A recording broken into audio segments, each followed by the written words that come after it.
Bonjour tout le monde, nous allons continuer avec le thorax. Cette fois-ci, nous allons voir la paroi thoracique. Alors, nous songez, il y a une limite déjà de la paroi thoracique. Donc, cette paroi est formée d'éléments musculaires et squelettiques. Elle a une organisation segmentaire et elle s'étend, songez bien, nous ça déjà, de l'ouverture thoracique supérieure formée par la vertèbre T1, la première côté de manubrium sternal, en haut. L'ouverture thoracique inférieure formée par la vertèbre T12, la 12e côte, et l'extrémité de la 11e côte, le rebord costal et le processus xiphoïde du sternum. Bon. Donc, là, on a parlé de paroi thoracique. OK, il faut nous voir deux bagages. Nous avons les éléments squelettiques, donc l'architecture squelettique, qui est formée par les vertèbres thoraciques en arrière, séparées entre elles par les disques intervertébraux, les côtes et le sternum. Donc, on a allé pour les vertèbres thoraciques. Alors, nous avons 12 vertèbres thoraciques qui sont caractérisées par leur articulation avec leur côte. Et nous parlons qu'on y a ça les vertèbres typiques, c'est-à-dire qu'en général, mais qui sont vertèbres bien, et après ça, nous parlons des vertèbres particuliers. Donc, une vertèbre thoracique typique a un corps vertébral, OK? Et puis, vous avez l'arc vertébral en arrière. Donc, nous avons le corps vertébral. Alors, ça, moi, c'est que Grey Anatomy trouvait que le corps vertébral a la forme d'un cœur. Bon. Ça m'a fait toi, ouais, ça. OK? Et le corps vertébral, il a à peu près les mêmes dimensions suivant une direction transverse et une direction antéro-postérieure. Okay? Et il a un processus épineux qui est long.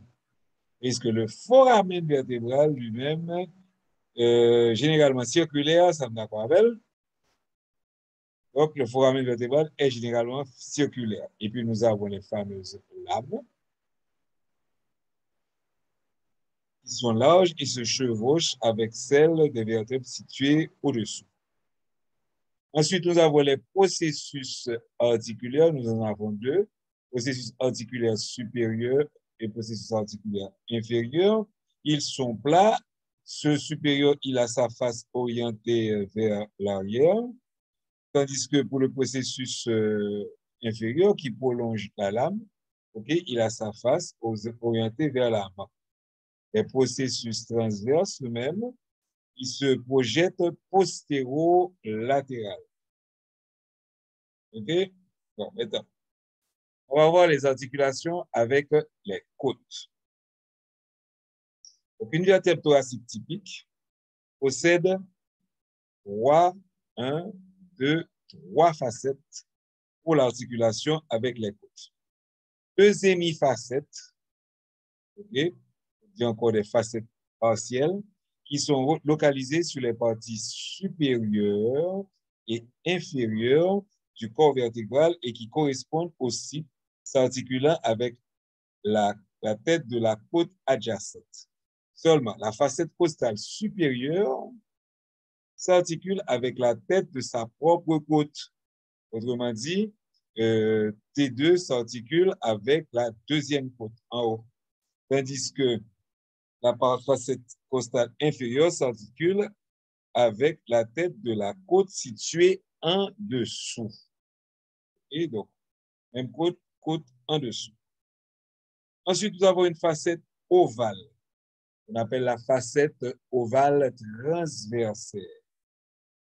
À l'extrémité du processus transverse, qui s'articule avec le tubercule de la côte. On verra ça quand on verra la côte. C'est quoi le tubercule de la côte?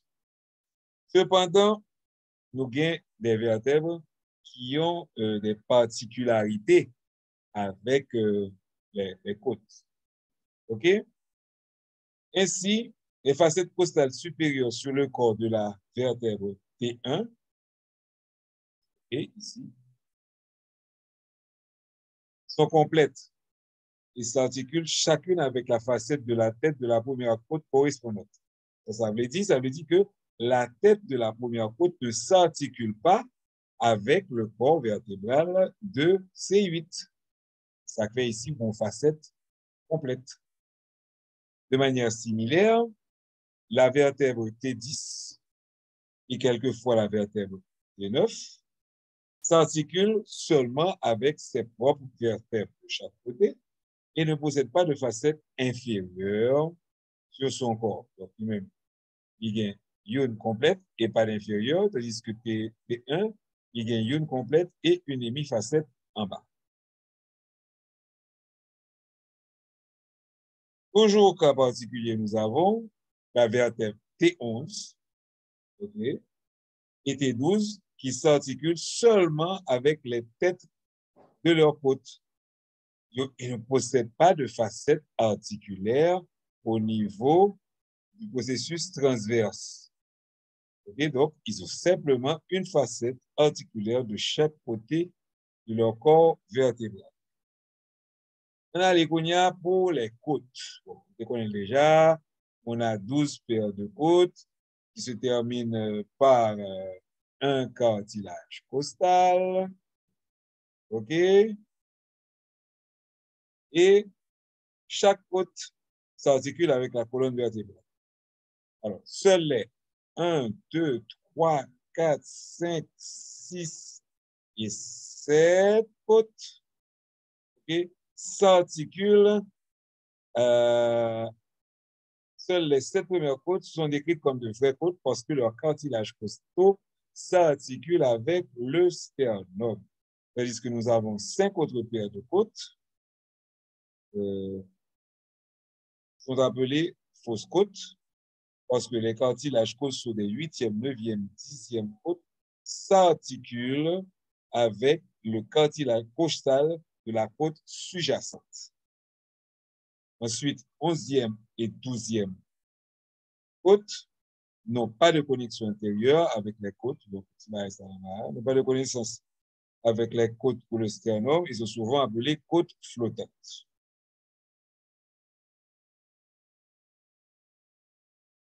Maintenant, si on essaie de décrire une côte, et on va faire la même façon que pour les vertèbres, une côte typique et ensuite celles qui vont présenter des particularités.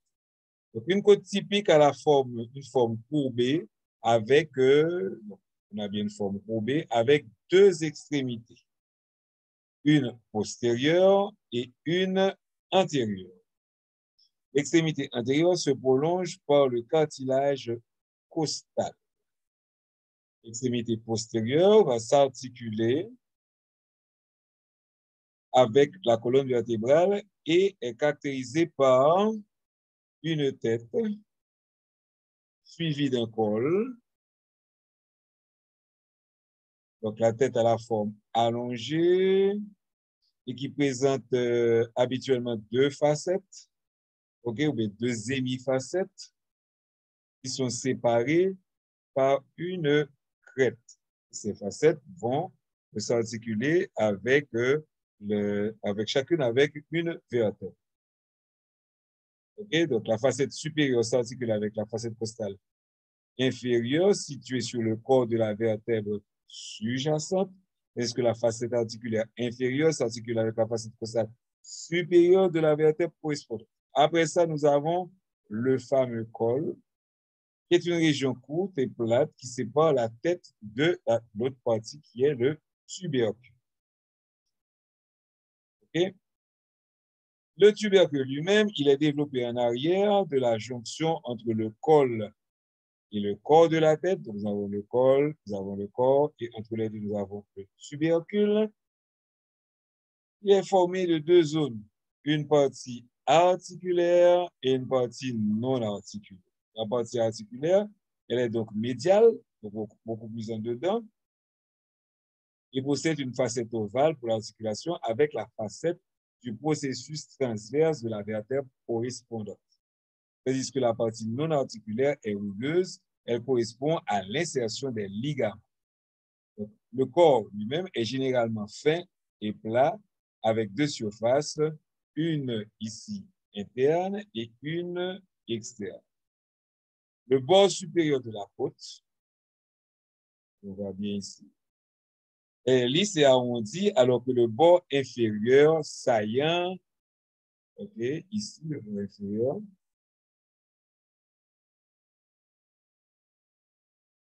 est beaucoup, le bord inférieur est beaucoup plus saillant. Le corps, il va s'incurver, il va faire une courbe en avant, juste en dehors du tubercule, au niveau d'un site appelé l'âme. Okay, donc, à partir de là, il commence à être blanc. Le corps a aussi une petite torsion, donc le corps est tordier. Ça fait que en avant, on peut voir toute la surface externe, parce que les antigènes tordiers, ça va regarder un petit peu en avant. Le bord inférieur de la face interne est marqué par un sillon bien visible qu'on appelle le sillon costal. Dans les côtes particulières qu'on va avoir, les plus hautes et les plus basses. OK? Donc, les côtes extrêmes ont des caractères particuliers. La première côte, sur le schéma, ici, okay? Bon, je vais mettre sur ça. Bon, la première côte, ici, est plate dans un plan horizontal et a deux larges surfaces supérieures et inférieures. Alors que toutes les autres côtes sont plutôt orientées presque verticalement, la première côte, elle est carrément horizontale. Okay? Donc, elle a une face supérieure et on ne montre pas la face inférieure. Donc, à partir de son articulation avec la vertèbre T1, elle est oblique ensuite, elle est oblique ensuite vers le bas jusqu'à sa jonction avec le manubrium sternal. La tête s'articule seulement avec le corps de T1, on a vu ça. Donc, il va pas deux hémi-facettes séparées par une crête.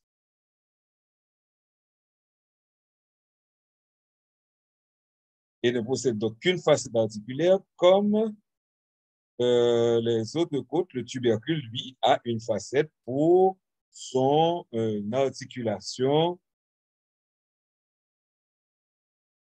avec le processus transversal. La surface supérieure de la côte est caractérisée par la présence de tubercules distincts. Le tubercule du muscle scalène intérieur qui sépare les deux sillons, lisses croisant les côtes. Okay? Et nous avons les deux sillons ici. Approximativement au milieu du corps, le sillon antérieur, okay, il va correspondre au passage de la veine subclavière et le sillon postérieur à celui de l'artère subclavière.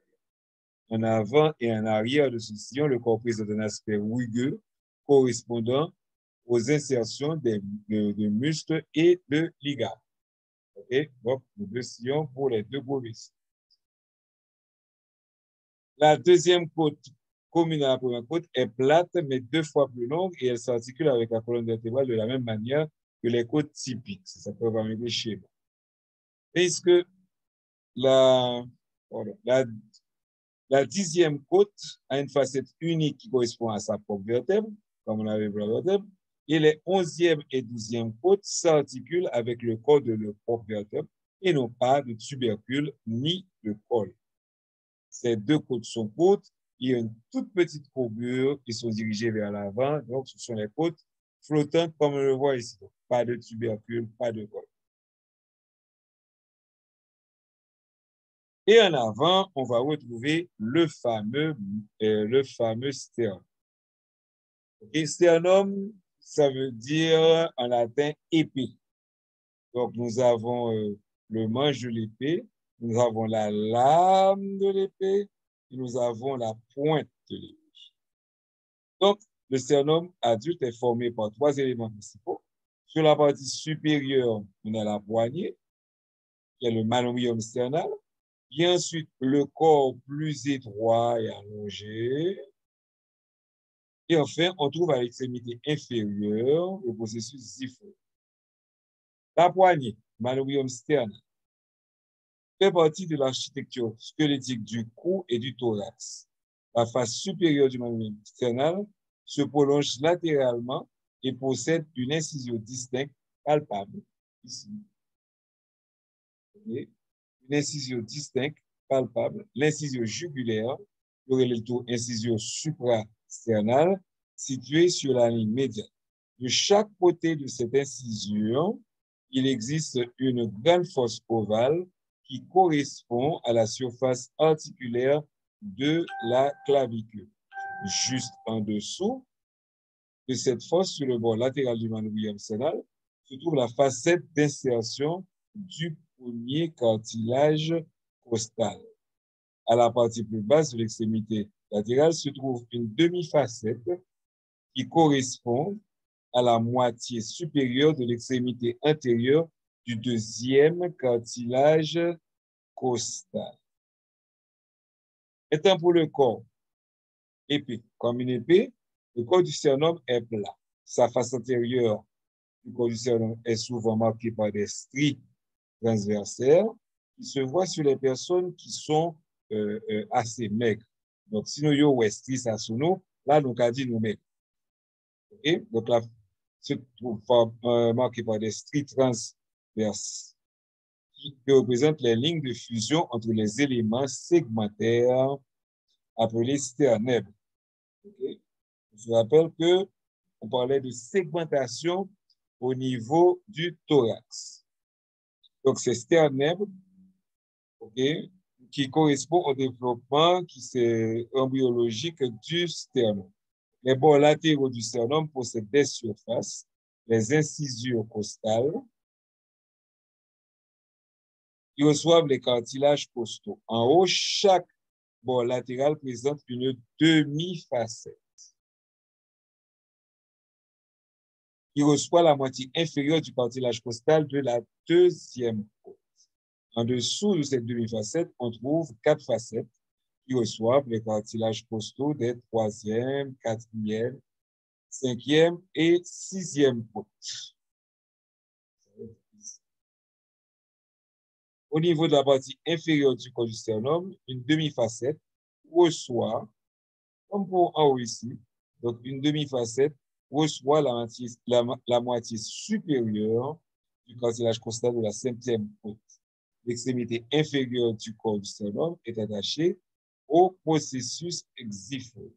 La pointe de l'épée, le processus xiphoïde, est la plus petite partie du sternum. Sa forme est variable. Elle peut être large, pointue, étroite, bifide, courbée ou perforée.